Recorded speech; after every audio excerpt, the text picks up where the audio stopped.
रुपयों का मैनेजमेंट। शुरुआत करें तो करें कहां से? हम देंगे आपको इन सवालों के जवाब। बताएंगे एक ऐसा फॉर्मूला जो है आपकी सारी प्रॉब्लम्स का सॉल्यूशन। बस धुआंधार रिटर्न के 9 मंत्र आपको याद रखने हैं। सबसे पहले करें बढ़िया प्लानिंग, फिर रिस्क के हिसाब से करें हर कैटेगरी में एसेट एलोकेशन, और हाँ, इन्फ्लेशन को ध्यान में रखकर अपने अलग अलग टारगेट सेट करें। सबसे जरूरी, हर 3 से 6 महीने में पोर्टफोलियो का रिव्यू करें और जरूरत लगने पर रीबैलेंसिंग करें। मगर रुकिए, सबसे इम्पोर्टेंट बात जरूर नोट कर लीजिए, और वो है स्टेप अप एसआईपी और पावर ऑफ कंपाउंडिंग। अब आपके दिमाग को 2 टर्म्स परेशान कर रहे होंगे कि आखिर ये स्टेप अप और पावर ऑफ कंपाउंडिंग क्या है।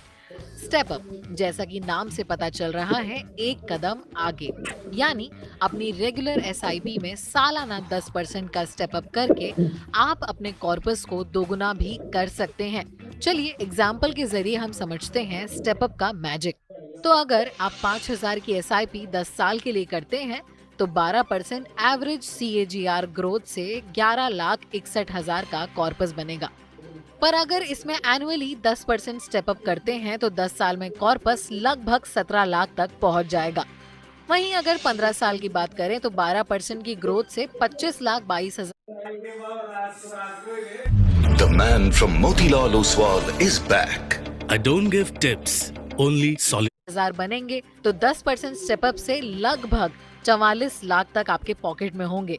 20 साल में नॉर्मल 5,000 एसआईपी से 50 लाख, तो एनुअली 10% स्टेपअप से लगभग 99.5 लाख तक पहुंच जाएंगे। ऐसे ही 25 साल में लगभग 95 लाख का कॉर्पस होगा, तो वहीं सालाना सिर्फ 10% स्टेपअप से आपका कॉर्पस दोगुना यानी 2 करोड़ तक पहुंच जाएगा। वहीं अगर आप मंथली एसआईपी 10,000 की करें तो 10 साल में 12% से 23,23,000 कॉर्पस होगा, तो 10% स्टेपअप से 33,74,000 तक संभव होंगे। वहीं 15 साल में रिटर्न 50,45,000, तो 10% स्टेपअप से 87 लाख तक का रिटर्न मिलेगा। 20 साल में नॉर्मल 10,000 एसआईपी से 99,91,000, तो एनुअली 10% स्टेपअप से कॉर्पस 2 करोड़ के करीब तक रिटर्न पहुंच जाएगा। 25 साल में 12% रिटर्न से लगभग 1 करोड़ 90 लाख, तो सिर्फ सालाना 10% स्टेपअप से कॉर्पस हो जाएगा 4 करोड़ 27 लाख। हो गए ना हैरान? अब करते हैं बात 15,000 की एसआईपी की। 10 साल में 12% सीएजीआर से 34,85,000 होगा, तो 10% स्टेपअप के साथ आपका कॉर्पस 50.5 लाख तक पहुंच जाएगा। 15 साल में 75,68,000 तक होंगे, तो 10% स्टेपअप से कॉर्पस 1 करोड़ 30 लाख का होगा। 20 साल में 1 करोड़ 49 लाख का कॉर्पस, तो सालाना 10% स्टेपअप से कॉर्पस सीधा 3 करोड़ के पार। वहीं 15,000 की एसआईपी से 25 साल में 2 करोड़ 84 लाख का कॉर्पस, तो 10% स्टेपअप से कॉर्पस हो जाएगा लगभग 6.5 करोड़ के आसपास। तो वहीं अगर 20,000 की एसआईपी करते हैं तो 12% सीएजीआर से 10 साल में 46.5 लाख, तो सालाना 10% स्टेपअप से सीधा 20 लाख ज्यादा यानी 67.5 लाख तक का कॉर्पस बनेगा। तो वहीं 20,000 की एसआईपी से 15 साल में 1 करोड़ का रिटर्न, तो 10% स्टेपअप से लगभग 1.25 करोड़ का कॉर्पस बनेगा। 20 साल में इतनी ही एसआईपी से 2 करोड़ के आसपास का कॉर्पस होगा, तो सालाना सिर्फ 10% स्टेपअप से आप कमा सकते हैं लगभग 4 करोड़। 25 साल की बात करें तो 20,000 की एसआईपी से 12% सीएजीआर से 3 करोड़ 79 लाख, तो सालाना 10% स्टेपअप से कॉर्पस होगा 8.5 करोड़। तो समझी आपने ये ट्रिक कि एनुअली सिर्फ 10% स्टेपअप से आपका कॉर्पस बढ़ सकता है कई गुना ज्यादा। स्टेप अप तो हमने समझ लिया, अब समझते हैं पावर ऑफ कंपाउंडिंग का फंडा। पावर ऑफ कंपाउंडिंग मतलब पैसे से पैसा बनाना, यानी आपकी इन्वेस्टेड वैल्यू साल दर साल बढ़ती है। पर कैसे?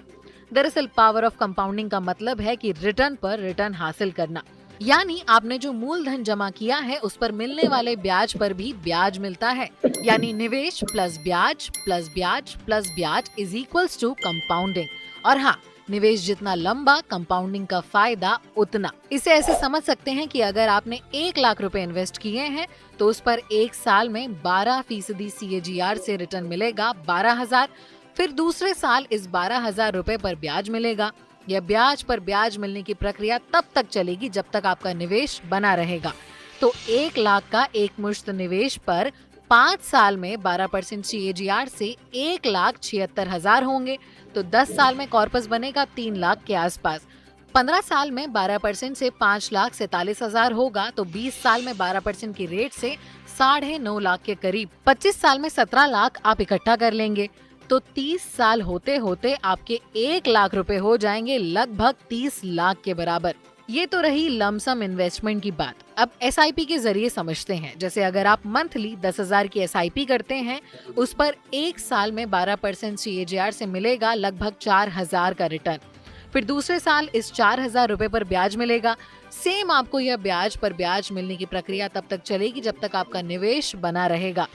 10,000 की SIP से 5 साल में 12% CAGR से 8 लाख का कॉर्पस होगा। 10 साल में लगभग 23 लाख, तो 15 साल में कॉर्पस बनेगा 50,45,000 का। वहीं 20 साल में 12% से 1 करोड़ के करीब कॉर्पस बनेगा। 25 साल में 12% से लगभग 1,90,00,000 संभव होंगे, तो 30 साल में आपके अकाउंट में। क्या आप भी स्टॉक मार्केट में इन्वेस्ट करना चाहते हैं पर कंफ्यूज हैं कि कौन सा ऐप चूज में होंगे लगभग 3.5 करोड़। पर हाँ, पावर ऑफ कंपाउंडिंग का फायदा तभी मिलेगा जब आपका निवेश लंबा होगा। मानो अगर आप 25 साल में 10,000 की SIP से इन्वेस्टमेंट शुरू कर रहे हैं और 60 साल में रिटायरमेंट के हिसाब से आपके पास निवेश के लिए 35 साल होंगे, यानी 35 साल में आप अच्छा खासा कॉर्पस तैयार कर पाएंगे। 10,000 की SIP से 35 साल में 42 लाख इन्वेस्ट कर रहे हैं और 12% CAGR से संभावित रिटर्न होगा लगभग 6 करोड़।